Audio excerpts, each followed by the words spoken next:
everybody. My name is Elysia Buss. I am the host of Horsepower Empowerment Through Connection. And today I have the great honor of getting to spend time with Ashton Cantou, who is a beautiful and just incredible human being located in Dallas, Texas. And I had the opportunity to meet her through Addicted to Success with Joel Brown. And she was just so knowledgeable. The little clips that she would give us in those different sessions was just fantastic. It was just so wise. And so we get to have the opportunity to dive into a little bit more of her story today. And she is a transformational life coach and speaker. And in a little bit, you'll get to know why. So Ashton, thank you so much for being on the show today. I appreciate it. I really, I'm so grateful anytime that I get to connect with a beautiful soul like you, who is just so invested in giving. You like this, how many podcasts did you said you recorded? I have recorded 32 since June 23rd of 2020. Like it's incredible to me, the amount of value that you're just willing to give in your time, right? Our most precious commodity. So it just shows me your heart, and there's nothing that like lights me up more than finding a fellow servant later to give back. So thank you. You're very welcome. Gosh, and we have so many things that we get to chat about today. So there's been a lot going on in the world today, you know, from COVID to the protests to like human trafficking coming up everywhere. And you've got stuff to talk about all those different pieces we were just chatting about beforehand, as being like mixed and having Native American ties. And you were living in New Mexico, right? In Pueblo. Am I saying that right? Yeah. And so can you tell us a little bit more about what you've experienced with racism and police brutality? Yeah. So you had asked me basically kind of my stance on what this had brought up in me when all this started happening around, the racism and the light that's been shed on that. And, I just told you point blank, very transparently, that first I was very triggered by what was coming up because I had been a victim of both police brutality and bullying in high school for the color of my skin by Black women. Yeah. And at first my ego flared up and I thought, what in the world? Are we really going to make this against this person versus this person? Like you've all done this to me. Right. And I caught my mind wanting to group. And then immediately I was able to step back. And I love this. This is a perspective that I apply in any situation where I find myself in judgment, whether it be for myself or someone else. Sure. It's called the CEO perspective, and it's a compassionate, empowered observer perspective. And just being through so much trauma in my life and having been through so much pain and seeing how that, we talked about anger and rage a little bit too, and seeing how that actually brought those things up in me. And, at times I had been abusive with my words and I had been in fights and things like that. So, for me to stand back and judge another for, knowing that hurt people as I've walked that pain, I was able to really snap back and be like, okay, whoa, this is not a group of people doing these things to another group of people. These are individuals maybe who come together, but they're individuals who, for whatever reason, whether it be previous programming or previous pain, are choosing to act in this way. And and just the fact that just the contrast of knowing that I've met good police officers and that some of my best friends are African American women. The fact that I've been able to kind of heal through those things and see people with more compassion and just in their humanness, it was a big eye opener for me of how easily it is, even for someone who like me who's done the work, to fall into the trap of just labeling a group of people or I don't know, just having this very skewed perspective when it comes to taking a certain race or a certain job and saying they all, right? And just to be able to catch that, I think is so powerful. And I think that's the opportunity we've all been gifted with here, is to really just question our own bias and look within, and then realize that if anything did come up, is that a part of you that still needs a little bit of healing? Yeah, absolutely. And I think an important part to bring into that as well is not shaming yourself for having those feelings on either side of the fence, because it's just a part of your internal process in your life story, right? Because if there's pain there and shame, invalidation, anything like that, it's just, and emotions are an indicator for something that we need to look at, and then to allow it to Yeah, to allow it to pass through us instead of staying stuck inside of us, which then creates usually like somatic pain or disease within us. Um, Exactly. yeah, nobody wants that. Mm-mm. Yeah, so And it's just a great opportunity, like you said, to look within, but with compassion. So like I said, I gave them the CEO perspective. I zoomed out and I said, okay, compassionate, empowered observer, hurt people, understanding that their pain was misdirected. Right? yes, Misdirected pain is all that's going on here with any of it.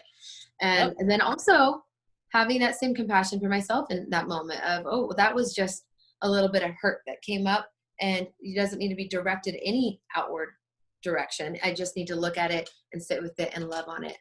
yeah. Do some self-care to give yourself some more Yeah. bandwidth if you need it in that whole Yeah. process. 100%. Exactly.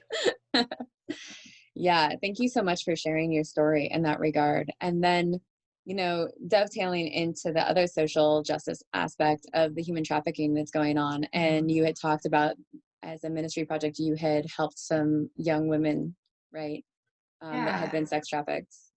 Yeah. So this is kind of how I started to step into this work. I started working with battered women who are in drug rehabilitation. And I also this was all back in 2015. And I also stumbled upon a ministry called Get Posh Ministries. And they were working with teenage sex trafficking victims. And what was really neat is I was able to go and teach these girls, right? On lessons, one of the lessons I mentioned to you was called Made to Be Modest. And they had such a, once again, skewed programming around their self-concept that they were dressing very provocatively, doing their makeup to an extent that would make them look years older than they were, 12, 13-year-olds looking like 18, 19, 20-year-olds based on the way they were dressing and with their makeup.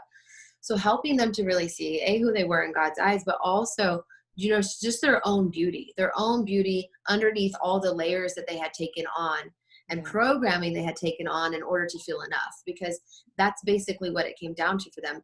They felt that they needed to do this in order to feel enough or desired or loved or whatever. Yeah. So it was a great healing process, but it was also kind of like this external makeover of saying, like, you don't have to be what they've told you need to be. But it was an eye-opening experience too, in talking to the girls, because these are American girls, and just learning through the program that many times, and this isn't 100% of the time, I don't have any stats for you all in this, but many times outside of the US, the teens or the girls that are trafficked are being trafficked by outsiders.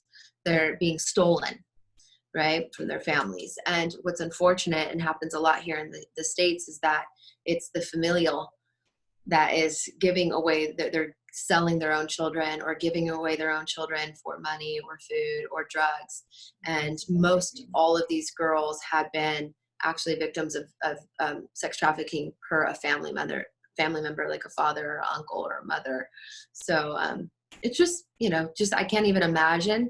One thing to be just taken, but to have the betrayal of your own family member, giving you away, and the story that would create within you that you don't matter and you're not enough, I'm sure is just so deeply rooted. Yeah, absolutely. Thank you so much for sharing that. Mm-hmm. And so for your own story, like, you have a background in education, right? Yeah, I was a teacher. I guess I'm a teacher in a different You are form. always a teacher. I'm a But I teacher as did. well. I'm like, no matter what I do, I will always be a teacher. Yeah, I taught first grade for a while. I taught special Aww. ed. It takes a very special kind of person to work in a special education classroom, because those kids are remarkable. Like, all children are remarkable, but there's something really just so pure and special about those kids, that like just pulls in a particular type of person. And like, I think special education teachers are like angels. Yeah, it was definitely on like one of the most stretching experiences for me, because of the patience that you have to cultivate in a setting like that, and the true self-regulation, even just around any emotion. Even just, you think you have to manage yourself around other people and their triggers. Well, everything's a tripwire in a special ed classroom. You could say something wrong, you could pick up a pencil the wrong way, and it can send a child into a downward spiral. So it taught me a lot of self-awareness, a lot of compassion, a lot of patience, a lot of self-awareness. And it was definitely probably one of my best growth experiences, but also super healing. That's awesome. Mm-hmm. What do you feel like it was healing inside of you? I had actually just gone through my own like toxic situation. I had been physically abused. Straight out of having that situation with the police brutality, I hopped into a very toxic relationship with a man that had a borderline personality disorder. So sorry. And he was both physically and verbally abusive. And I left, and looking for a job, I started substitute teaching. And I got asked to come back the next day to apply to a job or to interview for this position that was open for the special ed classroom. So it was a time where it wasn't even it was a full-time teaching position, but it was an aide position. Yeah. And what was fascinating about it is that the teacher at the time, and this is, I won't name her, we have to protect her identity, but was just really an unfit educator. And not because of anything necessarily that effort wise, but her own personal issues were going on. A lot of that was spilling out onto the children. And there was times where I had to report. So just being that eye in the classroom and having the actual degree to take over that classroom was a miracle in itself. But because I was dealing with my own trauma in that moment, and also really in a low income state because I wasn't really making anything, it didn't allow me to fall victim. It did not allow me to feel sorry for myself. I had to show up for my kids.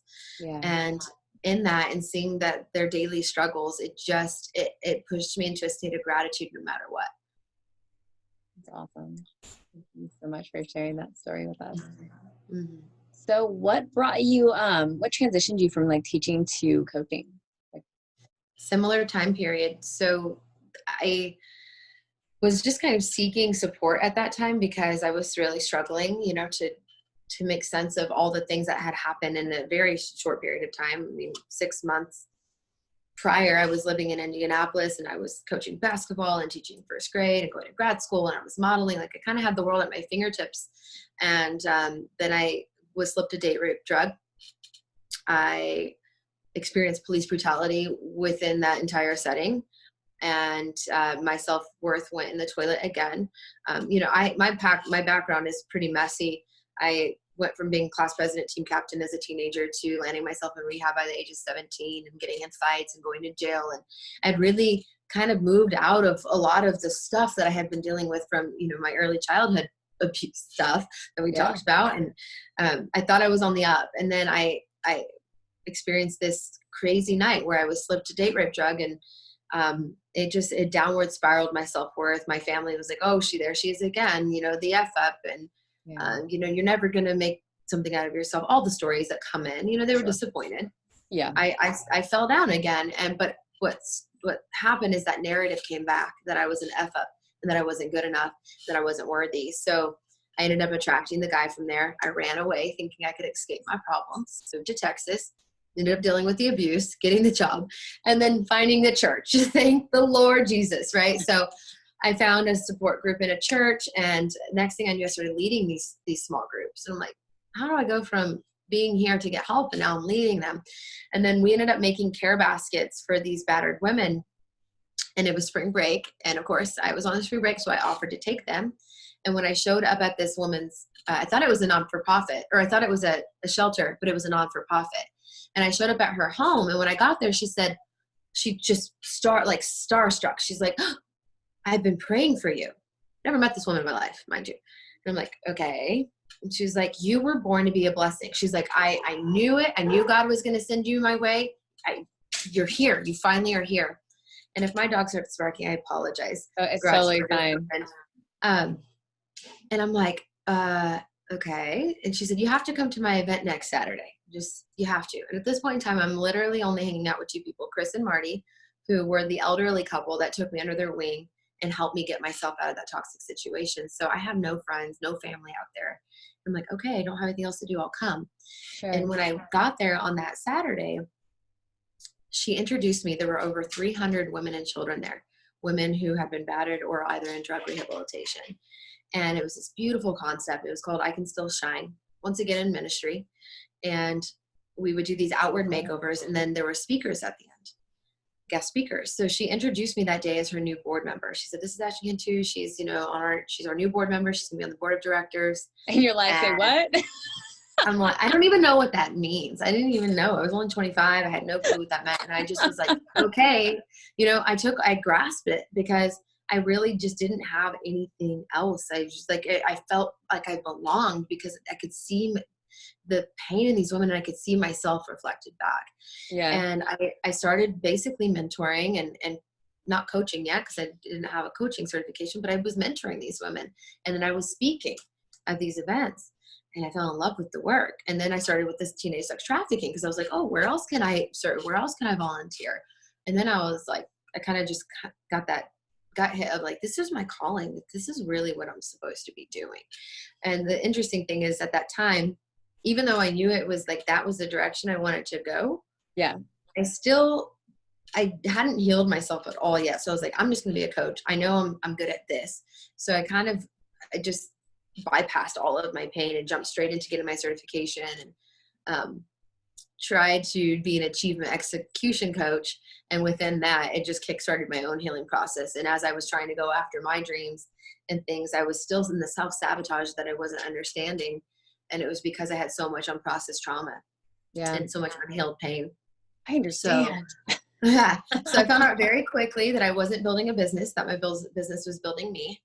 And now it's just like that radical acceptance of like, we never fully arrive. And that's just what it is. And, each year or each month or each week or whatever, and maybe there's a layer there that I get to peel back and say, ow, that hurt. What was that? Based on a trigger or something. And instead of judging it like I used to and think what's wrong with me, I just say, wow, what a great opportunity for me to look at this and transcend it into power, transmute my pain into power. And I just go straight for it now. I used to run, I used to numb, I used to avoid. And now if something comes up and it's an insecurity or if it's a fear, I really do my best to get to the root of it as quickly as possible because I don't want to go into self-abandonment or self-betrayal or in sabotage. So I kind of try to find, what is that? What's under here? Yeah. So I basically just feel like I got a little bit of initiation into the work. Yeah, no, for sure. That it definitely sounds like that's what happened. And what an amazing story of just like transcending so many obstacles that were presented to you, and just the level of resilience that you have, Ashton, is just inspirational. Thank you. Yeah, you're very welcome. I really do feel, I'm a believer, and I really do feel that this was very ordained. I could see connecting the dots going backward. I could see like where God was at work, kind of manipulating things behind the scenes and pushing me into purpose through these things. And I think we all have that opportunity to take what's happened to us and use it. But sometimes we don't answer the call because we don't feel qualified, or we don't feel enough, or we're in shame or guilt. And I think part of the process is just that ownership and sharing your story. And I remember it being really uncomfortable. I could never, 5 years ago, I could not talk in front of people about these things openly at all. Yeah. I was very much still wearing this, I've got this mask. I was very much still in my masculine energy around just guardedness and not allowing myself to be seen and forget vulnerability. No, because I wore that strength like a warrior, rather than kind of more of a softer strength that you see now and more of an empathy, like with empathy, it was more of like this shield that I wore. And I'm grateful for people like you who allow people like me and others to share a story, because every time we do, it gets a little bit easier and you just heal that much more. So thank you. You're very welcome, my friend. I feel that it's been a journey myself in sharing the different parts of the story. And it takes time, to breathe into that. And even those of us that like have really strong personalities and are like really smart and capable people and that have transcended different spaces, it's like we still have our moments of struggling. Sometimes people look at us and they see strong women, and then they don't think to ask us if we need help. I mean, I don't know if that's happened to you, but I've literally had somebody tell me that before one time when I got stranded in a city. And I was just like, why didn't any of you guys call me to see why I wasn't back? Right. And they're just like, well, we just assumed that you were strong and you were fine. Yeah. I So that's was, the problem, right? That's the problem with wearing that I've got this mask, because you end up in isolation yeah. and you end up feeling alone, Mm-hmm. and you end up feeling like nobody cares about you. Yep. And really, you're the one that put those bricks up and that wall up to protect yourself. And then you've worn this mask for so long of strength, and that you've got it, that people actually buy into that identity, and they think, oh, well, they don't need, like, they don't even, it's not like they're consciously choosing not to be there for you. It's just, they have been trained by you. Yeah. We teach people how to treat us. Yeah. So they've been trained by you that you're like, that you're okay. Yeah. Right? Or then when you tell people, like, I'm really busy, I'm really busy, I'm really busy. And then they're just like, they just stop calling because they're just like, oh, well, they're busy. It's not that people don't like you. It's not that people are not interested in talking to you or spending time with you. They're just conditioned to assuming that you're always busy. Completely. And Completely. yeah, it's just a really interesting phenomenon when you come to it one day and you're just like, God, nobody's called for a while. Yeah. I'm lonely. And you have to start, you really, and honestly, I've completely been there. So it just starts, you just kind of have to bite your pride a little bit and, you know, own those times, especially with those relationships that really matter, and be like, you know what? I was struggling to even be there for myself, and therefore I couldn't even really be there for you. But I would really like to reconnect with you and to cultivate a deeper friendship with you now that I'm in a better space. And the people that are your people will totally understand. They'll embrace you with open arms. And then the ones that don't, those aren't your people. Yeah. You know? And they might have at one time been your people, but then you grew or they grew in a different way and they're not your people anymore. And that is completely okay. Yeah. I think it's so important for people to be just in the space of acceptance and understanding that even if you feel alone and you've changed, and you're not with the same people, that there will be an opening that's created for new people to come that will meet you in the space that you're in. Absolutely. We're always clearing space, right? Your old life can't come with you to your next phase of becoming. And a lot of times that means changing your people, your places, and your things, right? So not everybody can come with you. And I think that's what holds so many people back, is like, they don't want to leave their people. And it's like, but you are killing yourself. You have so many longings and discontents in your soul, and you're stuffing them down because you're more loyal to this relationship, or you're more loyal to people who are complacent or afraid or would rather live in their comfort zone. And rather than you cutting that and loving them from the distance and doing what's best for you, you know, you'd rather be in self-abandonment and self-betrayal. And that just comes back to that worthiness conversation. So I love helping people put themselves first, because when we put ourselves first, we're better able to show up for others. And it just is so true. It just is. Yeah, absolutely. I'm so grateful for the work that you do, because there's just so many people out there that are just, they're starved for it. They need you, Ashton. They need you. We need to get you on a big screen in like a stadium for like all your words of wisdom. In time. I do love and miss speaking. I had a great little stretch last year in 2019, and I was kind of hoping to ramp it back up this year, but we'll get back there. It's just well, yeah. I mean, maybe we can do a webinar or something like that. Get like a panel of people, and then just push it out on all our platforms, and then we can still get to, you still get to be a speaker. And yes, yeah.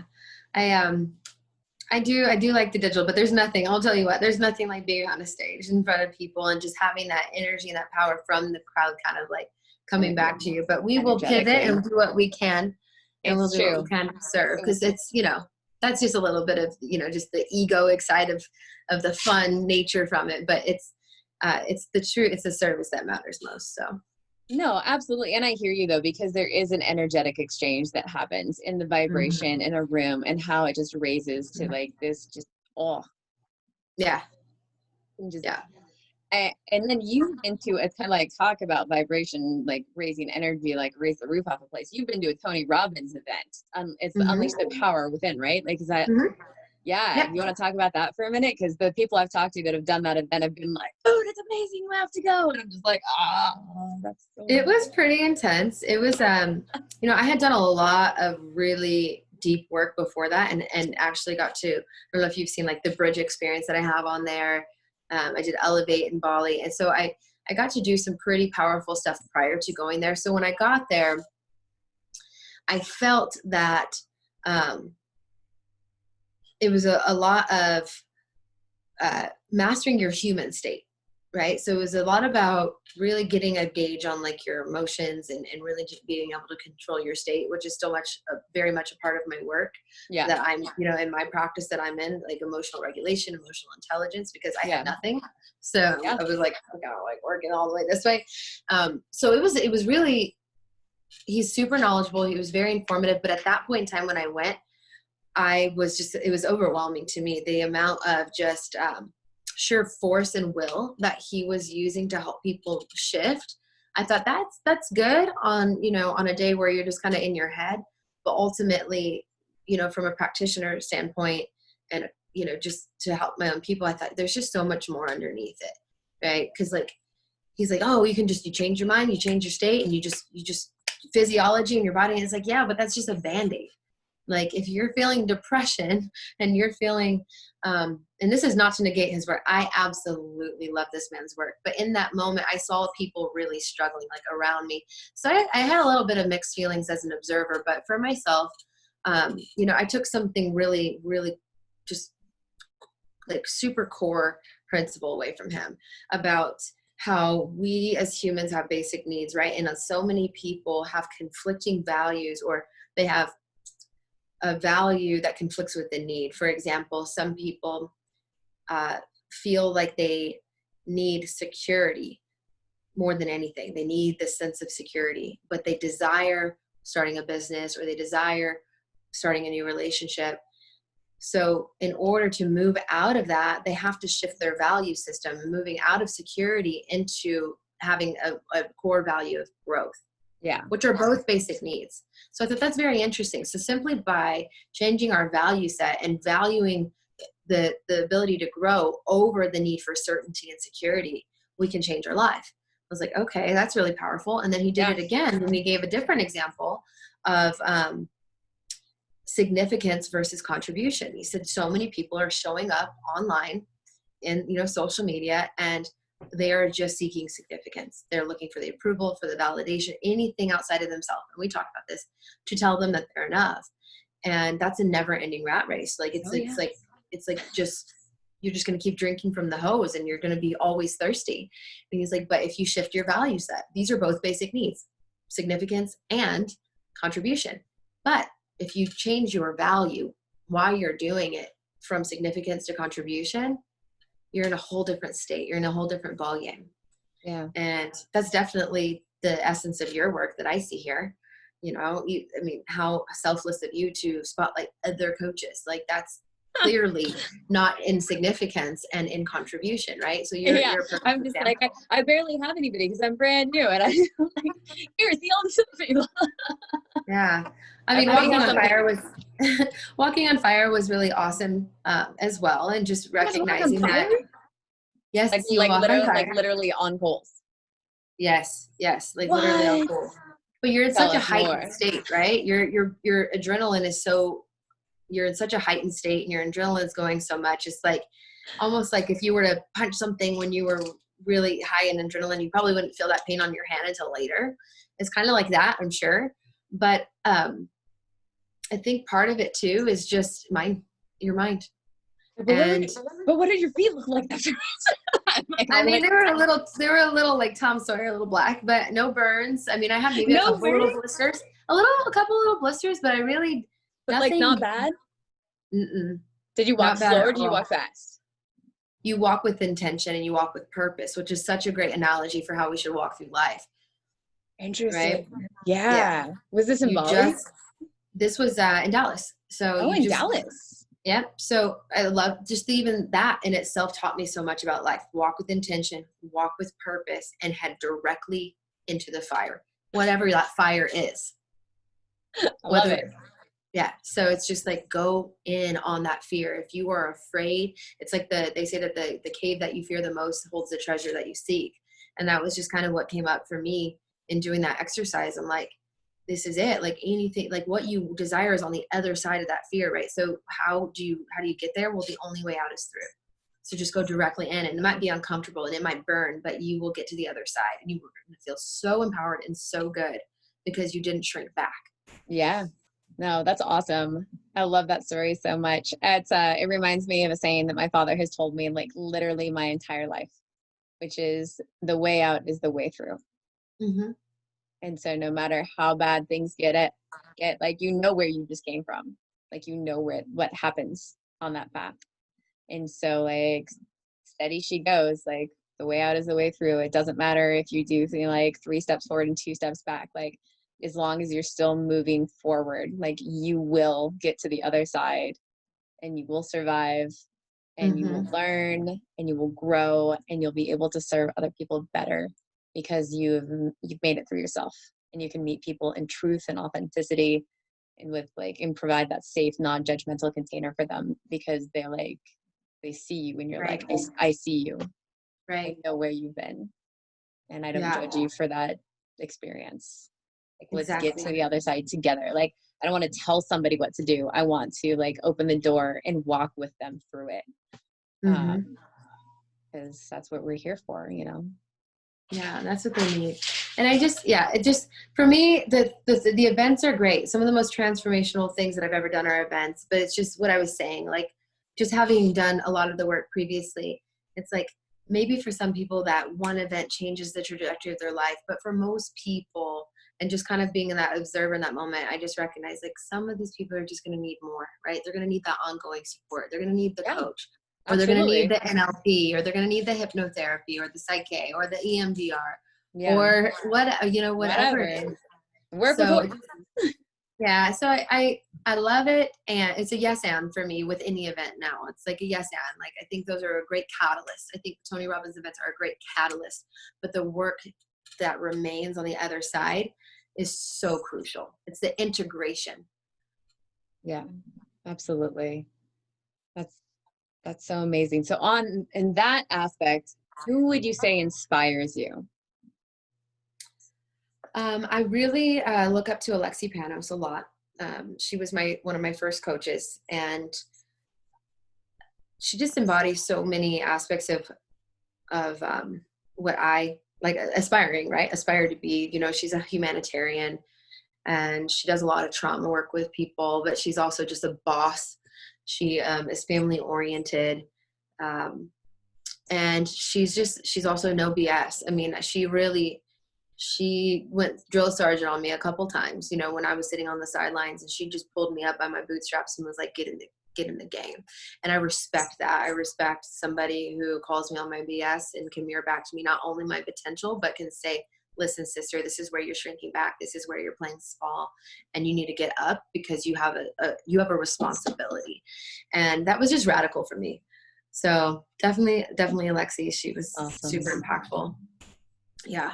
I've got a ton. I mean, my circle now is like everybody inspires me. You inspire me. Everybody inspires me. Thank you. That's super sweet. Who else have you got?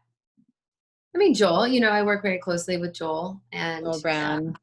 What I like about him is that he's a consistent student, and he views himself as a student in the same way I do myself as a student. And he's always learning and growing and doing the work on himself while simultaneously serving others. And I think that humility that he shows around that, and the fact that he's still doing his own inner work, is something that you don't see with every coach out there. Yeah, I agree. You have a lot of people showing up as masters and experts, and it's like, okay. Okay. So I don't know. I just respect that. I respect that a lot. You know, I work with Sonia. I can't even say my coach's last name. She's a powerhouse. I can't remember her. I know who you're talking about, and I'm just like, what is her last name? I know it, and I could even like see it in lights, but if I botch it the way I'm going to, it would just do the woman a disservice. So it's like Z something, right? Like, you're like, yep, that thing. Yeah, I'm not doing it to her. I'm not. So what we'll do, folks, though, is that when in our honorable mentions, we'll have these people in the description on YouTube, and she will leave there with her name correctly spelled with a link to what she does. I'll have to ask her in case I have to go through this again. I'll make sure I can get it right. She's an epic person. And yeah, just once again, like I really truly like to look at coaches that embody the core values that I embody. So, you know, these are people that have that faith faith is a primary thing that you can tell is a big Yeah. piece of their work. They're family oriented, but they're hustlers. Like they're not slacking any day of the week.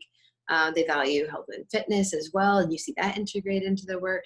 And they also do the inner work. It's not just business. It's not just branding. It's Yeah. like it's the whole shebang. And I love that they're not so niche that it gives me the permission to use my gifts in so many different ways. So, No, that's fantastic. Gosh, so there's just so much going on here. Is there anything that you would like to promote that you are doing in your business that people should know about? well, I mean, I do my one-on-one. I just closed my group and I'm really pumped to get that going. So we'll probably have a second round, not probably. I'll do a second launch of the Confidence Catalyst. It's a women's group, and we'll do that again probably once a quarter. Okay. So that keep a lookout for that, ladies. Nice. But otherwise, I've been mentoring coaches quite a bit, which has been super rewarding. So I've been working with several coaches on really getting their businesses intact and also just amping up their coaching skills, really getting results for their clients, building their own confidence, attracting clients. So the whole 9 yards with coaches. It's fun to work with other leaders that are impacting leaders. Like I find that to be most rewarding, but I do a lot of business consulting, helping startups, and then also life coaching, more of that deeper inner work, helping people with relationships, career changes, transitions, setbacks, anxiety, depression, things like that, breakups, all of those things. So, kind of a smorgasbord Oh, over that's here. fantastic. And you do it virtually, right? With everything going on with COVID. Mm-hmm. Yep. They do it all virtually, one-on-ones. And I love it. It's the most rewarding work. And I never thought anything could be more rewarding than working with kids, right? And teaching, but, just followed the call. And it definitely led me to a deeper fulfillment. So. Oh, that's beautiful. Mm-hmm. I'm curious. I just had a thought pop into my mind. If you had a group of people, so like a group of like 4 or 5 friends that were just like, oh my gosh, we have so much value here. Can we all get in together for a group call? Like, would you be willing to like make something specifically for a group of people if they called to you like that? Oh yeah. With a teacher background that we can pretty much tailor anything. It's true. It's one of our special gifts. So I do a lot of individualized stuff against the advice of my own mentors. They're like, that's so time consuming. But even in my own group program, I'm doing individualized recap emails, one-on-one coaching calls within the group, and individualized action plans for their exit strategy. Because every learner is different, right? So that's exactly what you would want as a coach. Like, you couldn't ask for anything more. 5 people telling you what they want, absolutely. Let me know. Let me build it. Like, where do I sign? Yeah, I got you. Like, just tell me and I'll create it. Like, I'll get everything we need. I mean, I told you I built stuff today. We can build stuff around here. It's true. Oh my gosh, I love building furniture. And so your painting back there is amazing. It's got lots of cool stuff. Is there anywhere people can go to like get that? Like, can we put that in the honorable mentions too? Because it's I think TJ Maxx. It's not. That's so cool though. But see, like she and I were talking about this painting beforehand because I personally love geodes and I love painting. These are my paintings up here that I did personally. But when I was a Waldorf teacher, yay. But it's got texture in it. So you were telling me it has like crystals in the middle? Yeah. God, crystals. Yeah. And like the little kid in me coming out. Yeah, it's neat. I really love it. It's for the kinesthetically oriented people. Exactly. We're like, you go into the store, we're always touching all the fabric, and like they're like, can you please just not touch all the merchandise? We can't go anywhere during COVID because we're not supposed to touch things, and it's just like it's too hard. It's too hard. I can't do it. I can relate. I can completely relate. Yeah, you go into like Bed Bath & Beyond and they're all like the fuzzy things, right? And then you just want to like touch all the different like pillows and the blankets. They're different textures. Yes. You're like, yes, no, but for real, honestly, that's the thing. I'm a 5-year-old and my inner child is like, it comes all out. Even the squishy stuff. I can't walk past the squishy stuff. Oh, I know. It's just, it needs to be. All right, my friend. Well, thank you so much for all of your wisdom. You're so very welcome. And it's been such a gift and an honor and just so much fun to get to spend this last little bit of time with you. So I appreciate you. Thanks for holding this space. This is great work that you're doing. Thank you. I really appreciate that, Ashton. You have a blessed day, hon. Thank you. You too. All right. Thank you for watching, everybody. Until next time. Yeah.